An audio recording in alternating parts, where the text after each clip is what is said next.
Assalamu alaikum. Today's lecture is about the detail of urea cycle.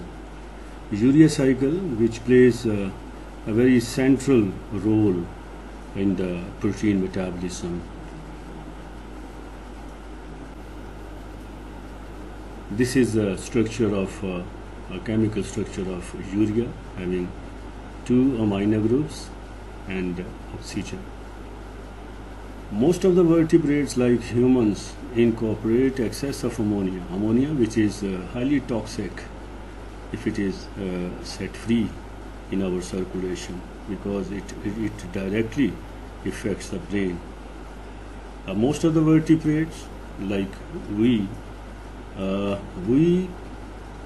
incorporate excess of ammonia into urea by the activity of urea cycle. These animals are thus called as ureotelic, because we convert ammonia into urea, so we are ureotelic. Ammonotelic organisms, for example, fish, aquatic amphibians, nematodes, protozoans, these animals, they directly excrete ammonia into the atmosphere. And the other class, the animals who excrete ammonia in the form of uric acid, are called ureotelic, for example, birds. So the disposal of ammonia in the form of urea, so ureotelic; in the form of ammonia as such in the atmosphere, they are ammonotelic; and those who excrete ammonia in the form of uric acid, they are uricotelic. Now urea is the major disposal form of amino groups derived from amino acids. The ammonia we get by deamination of amino acids, and it accounts for about 90% of the nitrogen containing compounds of urine, because urea is ultimately excreted by the kidney in the urine. So 90% of the urea containing compounds are present in the urine. Urea is produced by the liver through the urea cycle, and then it is transported in the blood to the kidneys for excretion in the urine. Objectives of the urea cycle: the level of ammonia in the blood must be kept very low, 5 to 50 micromole per liter, because even a slightly elevated concentration, which the term we use, hyperammonemia, are toxic to the central nervous system. So there should be a metabolic mechanism by which nitrogen is moved from the peripheral tissues to the liver. I told you in my last lecture there were two mechanisms for the disposal of ammonia from the peripheral tissues to the liver. That was in the form of glutamine, which is amide of glutamate. So ammonia is added to glutamate, that is converted into glutamine. And the second form is from the muscles, where ammonia is attached with the pyruvate to be converted into alanine. So these two forms are the ultimately disposal forms of ammonia, in the form of glutamine and alanine, for ultimate disposal as urea. Now, urea cycle. Urea is the main end product of protein metabolism. Ammonia is produced by deamination of amino acid. It is highly toxic, especially to brain, even in a very small amount. So it has to be detoxified, and the task is taken by the liver, where it combines with water, CO2, to be converted into urea through Krebs urea cycle, which is ultimately excreted in urine. The overall equation of on the urea cycle is this: 2 amino groups, 1 free amino group which comes by the deamination of amino acid, and the second amino group is incorporated in the urea cycle in the form of aspartic acid, plus CO2. 3 ATPs are used for the conversion of this ammonia into urea, and 2 molecules of water. So by having these 4 molecules, they are converted into ultimately into urea, 2 ADP, AMP, 2 inorganic phosphate, and pyrophosphate, 1 pyrophosphate. This is the overall equation of the urea cycle. We will study in detail how these are utilized at different steps of the urea cycle.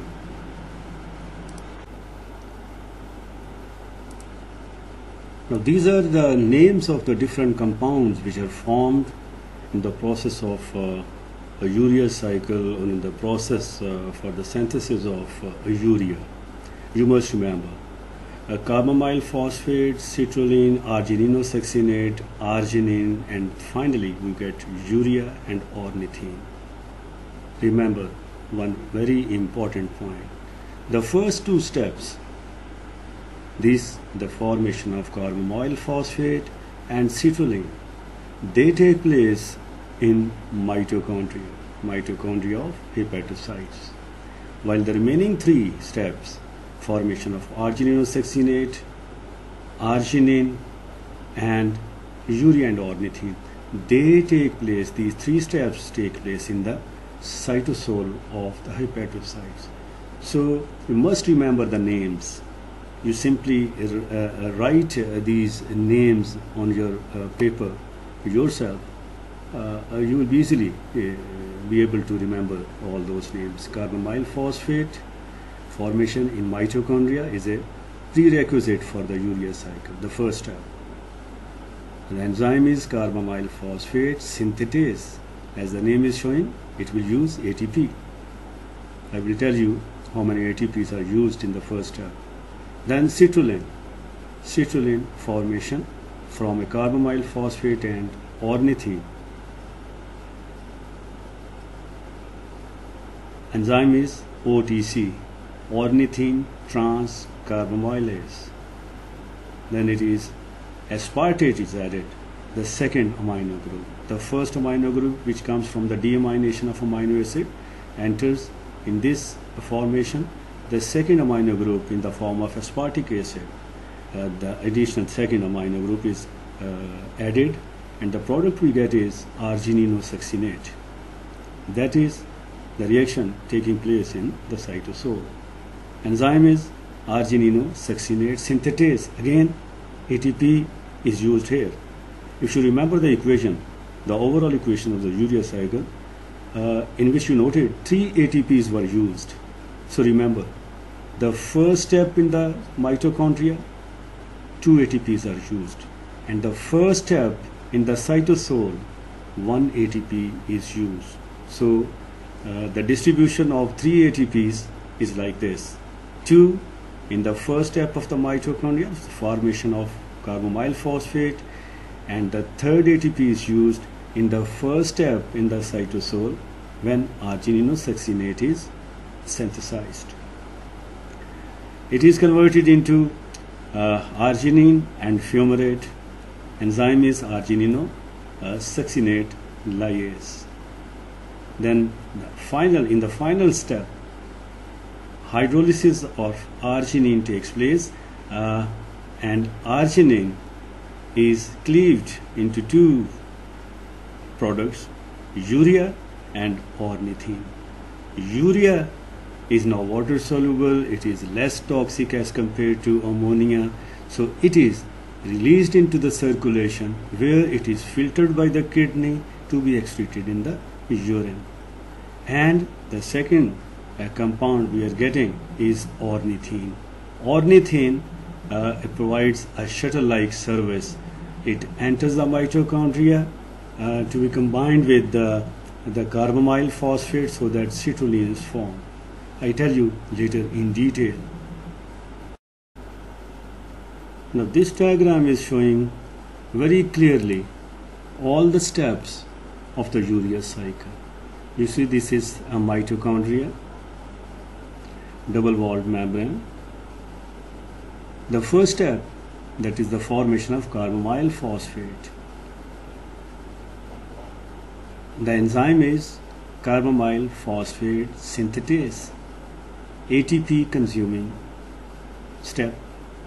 2 ATPs are used here, and the first amino group I have labeled here, the first amino group which we are getting from deamination of amino acids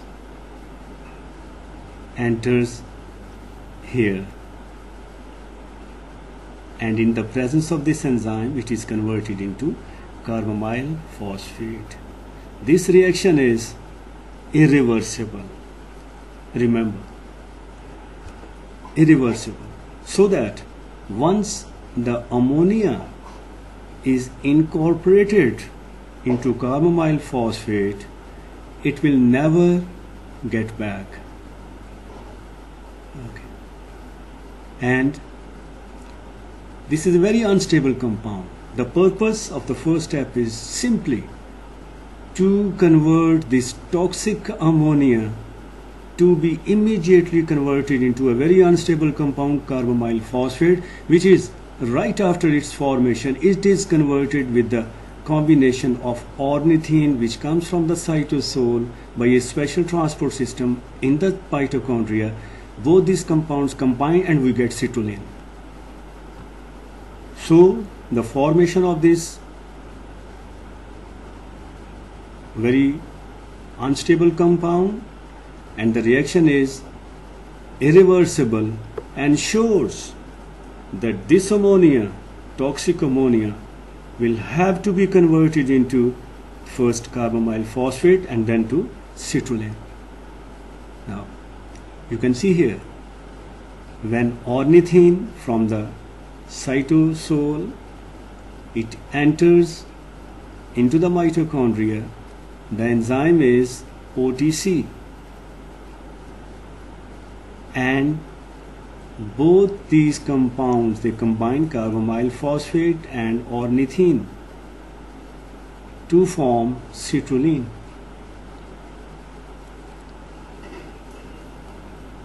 This ornithine is having two amino group,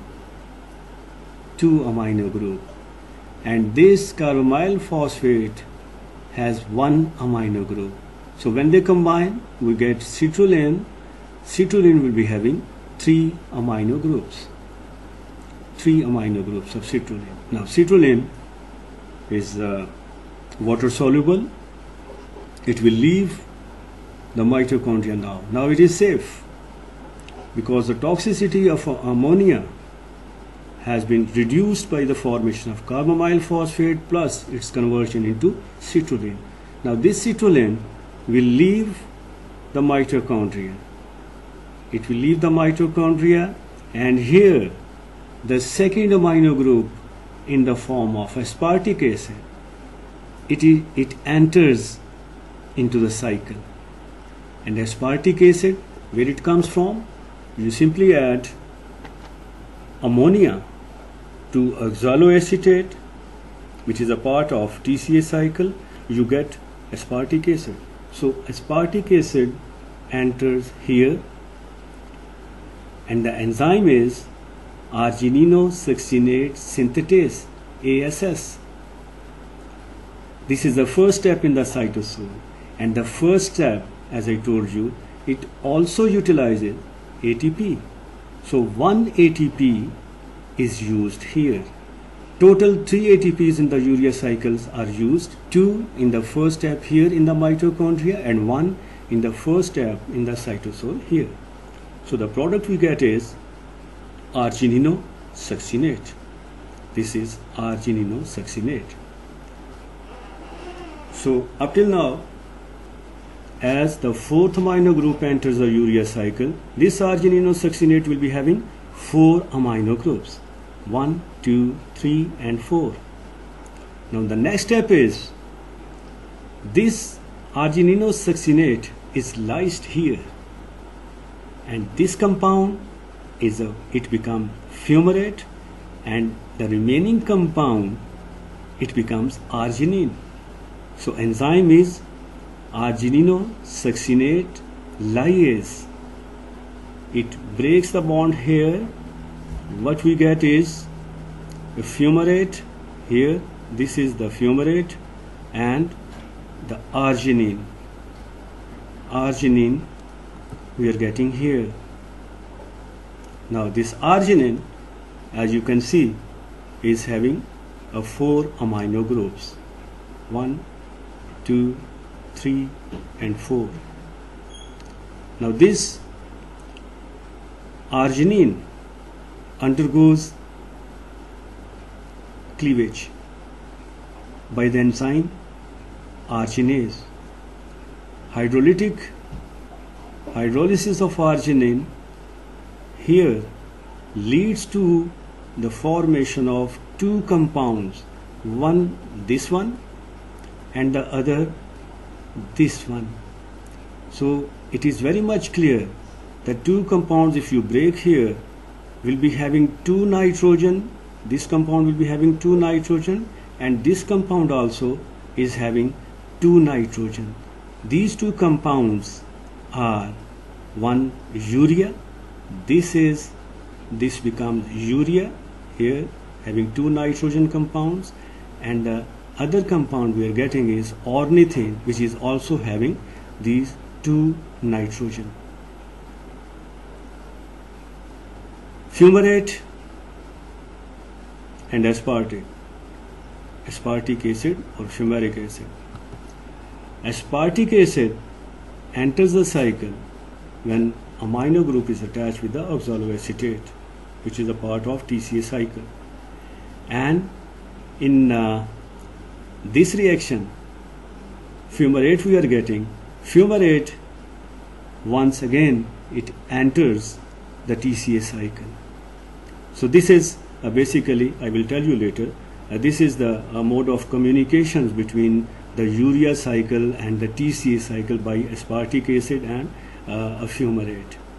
So the point to remember in this diagram, this is all the urea cycle. This is whole urea cycle.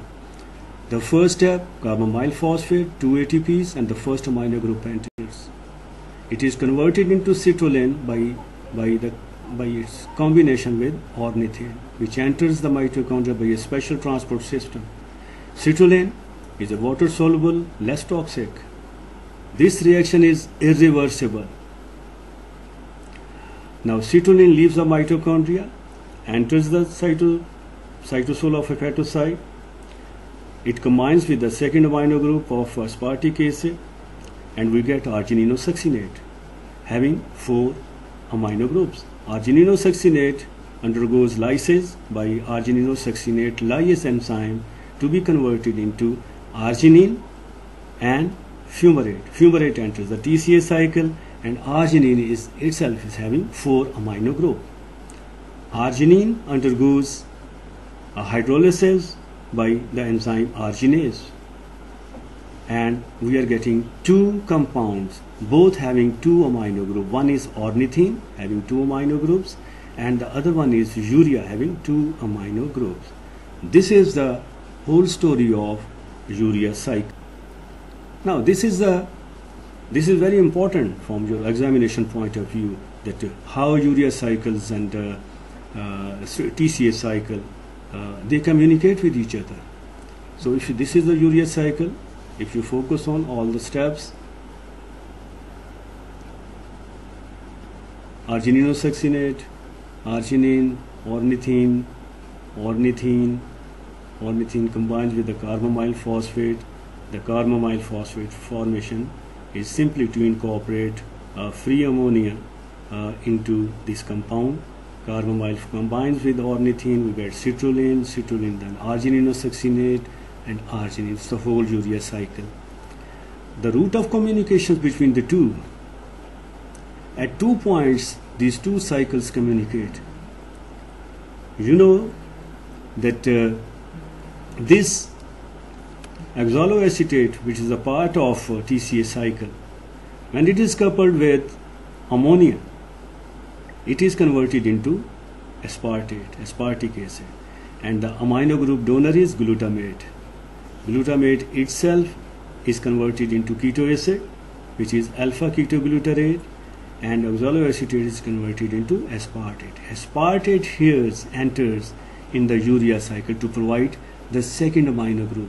So this is the line of connection between TCA cycle, which is taking place in the mitochondria, and the urea cycle, in which two steps are taking place in mitochondria and remaining in the cytosol. Now, argininosuccinate, when this compound is lysed by the enzyme lyase, it is converted into two compounds, arginine and this fumarate. Now this fumarate, it has two fate. Either it is converted into malate, or fumarate can directly enter into the mitochondria to enter into the TCA cycle. So fumarate either itself enters the TCA cycle, or it is first converted into malate, and then malate enters the mitochondria to enter the citric acid cycle. So aspartate and fumarate, remember the two names. These are the routes of communications between TCA cycle and the urea cycle. Fumarate is being shed from urea cycle to enter into the TCA, and aspartate is shed from this TCA cycle to enter into the urea cycle to provide the second amino group. Now we summarize the steps of urea cycle here.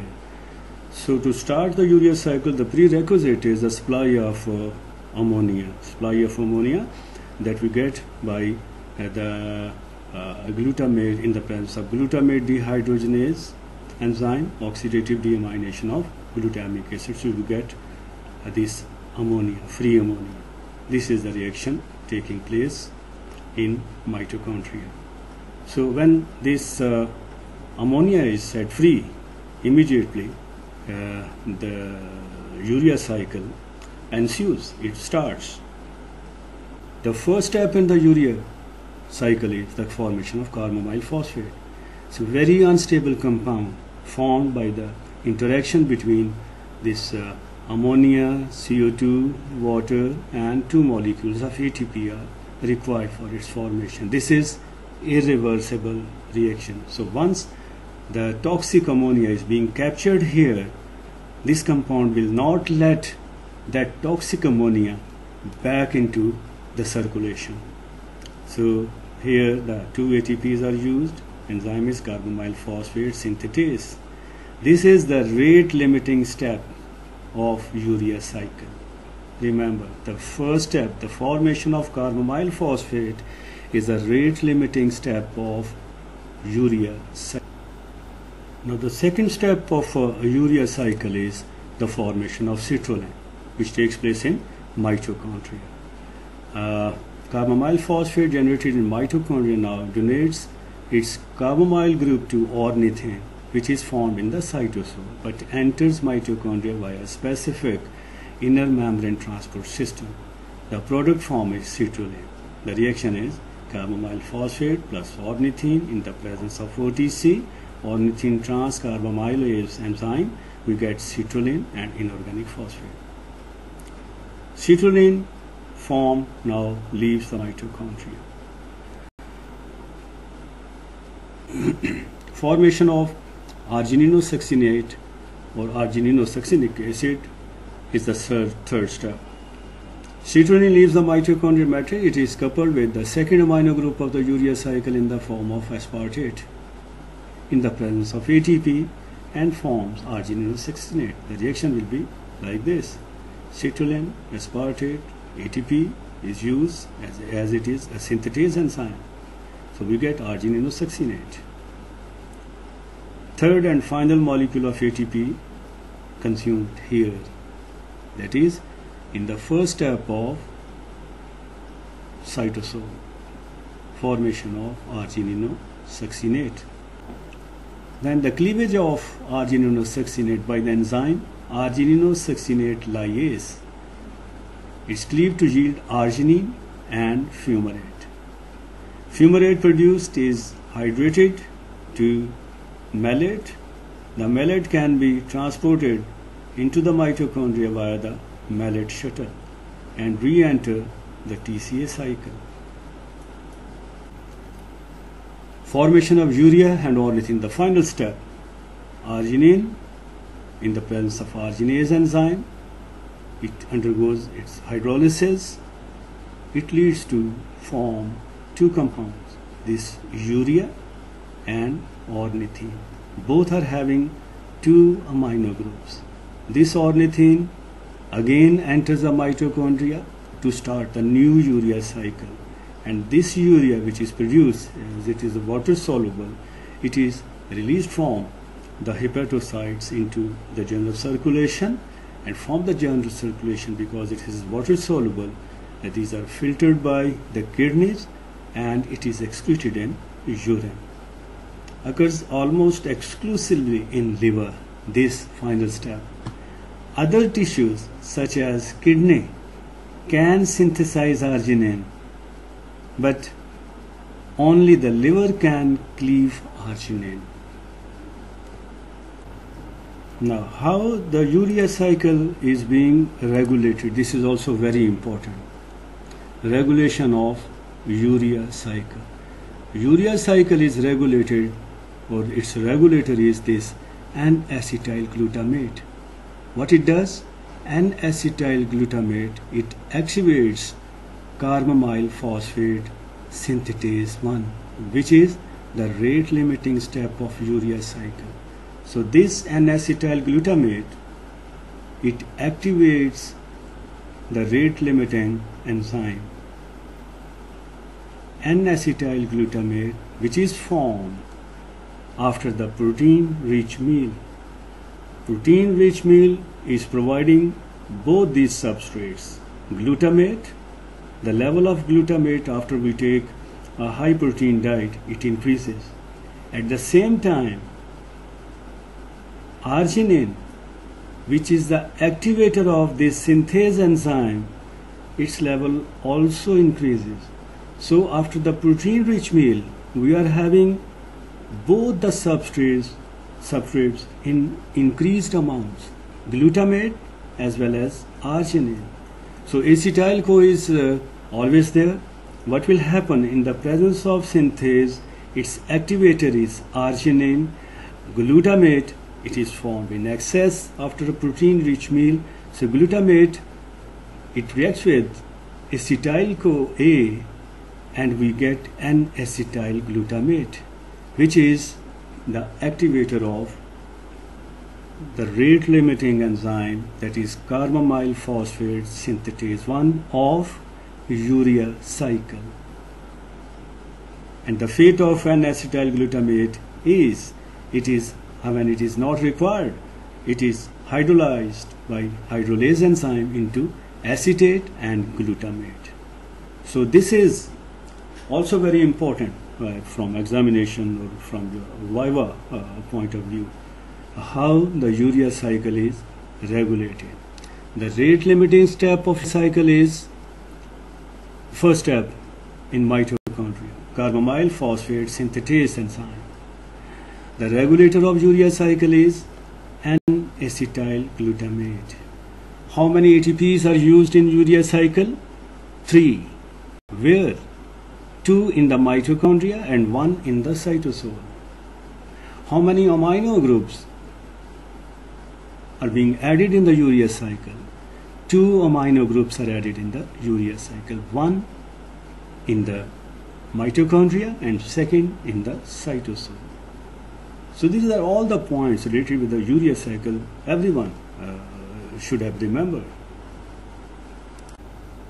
Now this is another diagram to simplify the whole urea cycle, its regulator and every step of the urea cycle. You start here. Glutamate, acetyl-CoA, N-acetyl glutamate synthase enzyme that leads to the form, it's the regulator of the urea cycle, N-acetyl glutamate, which is the regulator. It activates the rate limiting step, carbamyl phosphate synthetase. 2 ATPs are used here. So the very important function of this enzyme is to convert this toxic ammonia immediately, irreversibly into a carbamyl phosphate. So the first amino group enters here. Rate limiting step is the first one. Rate limiting enzyme is carbamyl phosphate synthetase 1. This rate limiting step enzyme's regulator is N-acetyl glutamate, which is formed after the intake of high protein diet, because excessive glutamate is produced after the protein intake. It combines with acetyl-CoA and we get this regulator. So carbamyl phosphate is formed. Carbamyl phosphate now enters into the urea cycle. This is the whole story of the urea cycle. The first amino group entering in the first step of the mitochondria. Here, when citolin leaves the mitochondria, enters the cytosol. Now this is coupled with the second amino group in the form of aspartate. Its source is from TCA cycle. TCA cycle, oxaloacetate, when it gets amino group from glutamate, it is converted into aspartic acid or aspartate.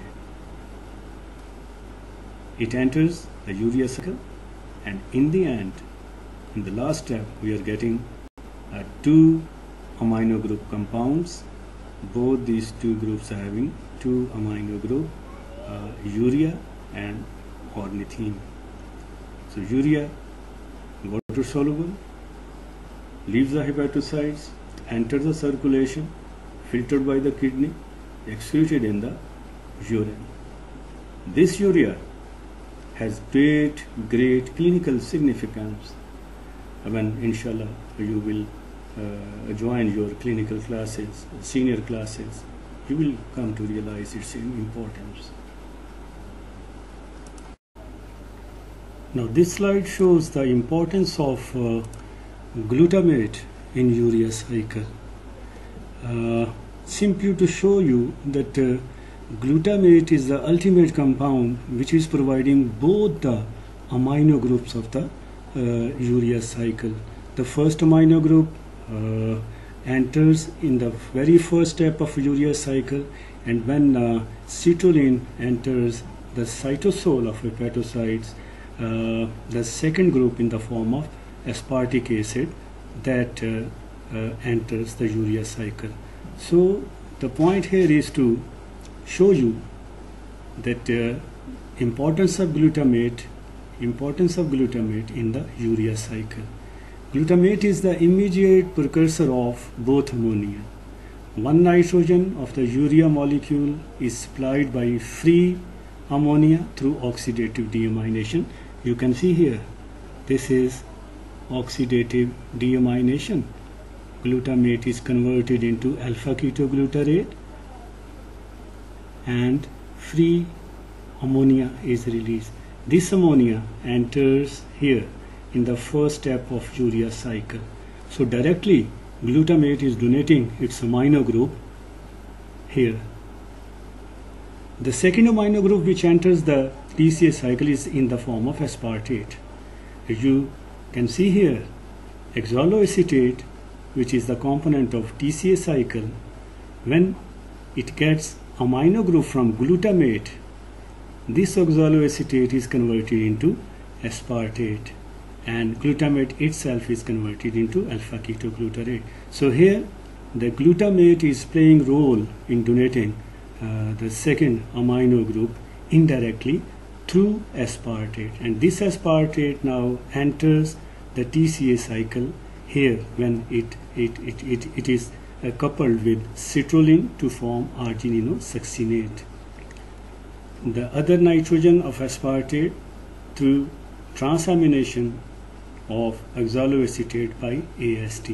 So this is the action of transaminase, where the amino group of glutamate is donated to oxaloacetate and aspartate is formed, which enters in the urea cycle. So both the amino groups of the urea cycle, they are being donated by glutamate. Now this slide shows the fate of urea. Urea, which is formed in the liver, it is released into circulation in the blood. From the blood, most of the urea, primarily, it is excreted by the kidney in the urine. But some amount of urea which is circulating in the blood, when this blood reaches the intestine, where it is being acted upon by bacterial urease. These bacteria are the normal commensals of gastrointestinal tract. So bacterial urease, they act on the urea in the intestine and they degrade the urea into CO2 and free ammonia.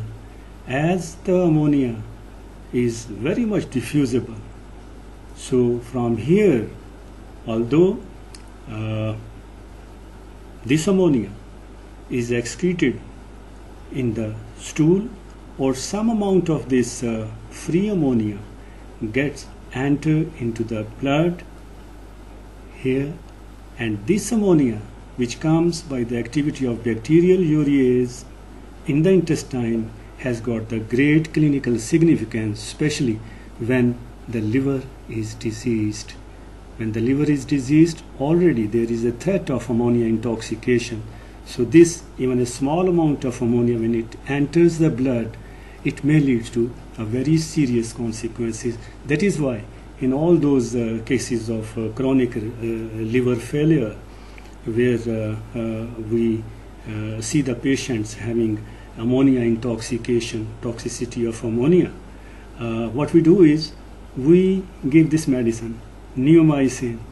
Neomycin, what it does, it reduces or kills some of the bacteria of the GIT so that less ammonia is formed. So less ammonia will be formed and less chances of ammonia is to be incorporated into the blood. Some of the ammonia which will be produced by those living bacteria will be excreted in the stool. This is the fate of urea. Now this slide shows the mechanism of ammonia intoxication. High concentration of ammonia blocks the activity of glutamic acid, so alpha ketoglutarate is not formed or formed in less quantity in the brain.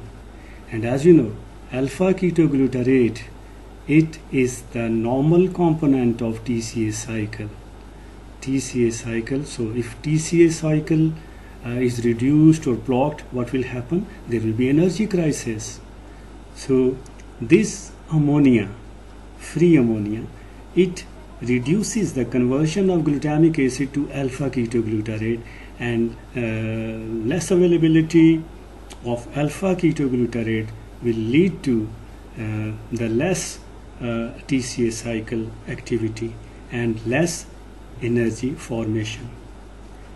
Alpha ketoglutarate is essential participant of citric acid cycle, which is blocked, and pace of the cycle is reduced so that persons become unconscious. So this is called ammonia intoxication when it is affecting the brain. Thank you very much for today's lecture. Stay safe, stay blessed.